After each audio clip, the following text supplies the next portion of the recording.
روان شو پسر باندې ولګېدو اواز کوي واده دا جانا د کوټې نه شاته پرېوتی یم په باړه کې پروت یم نور واړه په کوټه باندې کانګه وکان خېجئ د شاته په ډېران کې پروت یم پلار یې اواز کوي ډاکټرانو راشئ افسرانو راشئ سرجنانو راشئ زما د ماشوم بچي علاج وکئ که زما ماشوم بچی ټیک نه شو زه کیمیکل واله نه پرېږدم مانجې واله نه پرېږدم کانکوک واله نه پرېږدم پلار یې په چغو سرو باندې سر دی پلار یې اواز کوي او که زما ماشوم بچی ټیک شو زه به سنډا خیرات کومه کله چې ماشوم اواز وکړي ماشوم سترګې کولاو کړې پلار یې اواز کوي زه به غوایې خیرات کومه کله چې ماشوم په کټ کې کېناستو پلار یې اواز کوي زه به چیرې خیرات کومه کله چې ماشوم د کټ نه کوشو قدم یې واغستو پلار یې اواز کوي زما د زوی څه کار دی چې بیا کوټې ته خیږي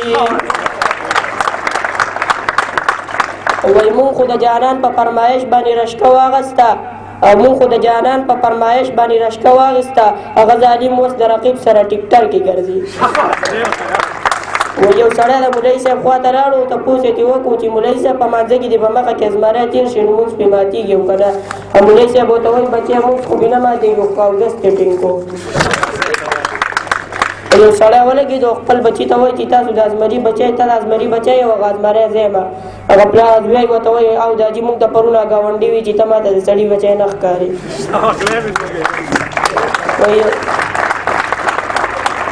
یو سړی د عربي دوکان ته لاړو ورته وایي چې ماما یو ډیو بوتل راکړه هغه عربی ورته وایي ماذا قل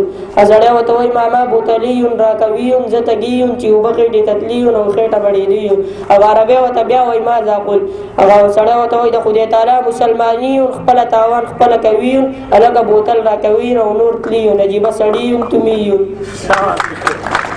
یو ساده سړی و چې د خپل ملګري بچی په لارې کې ولیدو چې د هغه نه یې تپوس وکړو چې بچوړې نن سبا څه کوې هغه ورته وایي بابا یې پیسې کومه هغه سړی ډېر ساده و چې هغه ورته وایي بچی کار څه کوې او خپل سبق ورسره وایه یو دوه کسان واده له تللي وو چې ډېر ټایم وشو وریجې نه راتلې په مخه اوبو ته یې نښتي وو بیا یې څکلې چې ډېر تنګ شو اوبو شو خولې له راغله هغه اوبو والا ته وایي هلکه وروره لږې وریجې راوړه په مرۍ کې مې اوبه یې نښتې دي یو څو ملګري وو یو څو میږي وو په ډکس باندې کرکټ کوو یو غاتې راشي وایي زه پکې یم هغه میږیان ورته وایي نه وروره دا سټېډیم ډېر غټ دی ورک به پکې شي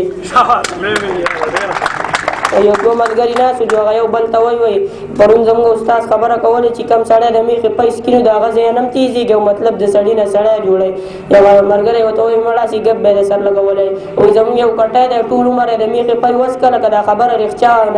به نن ډاکټر و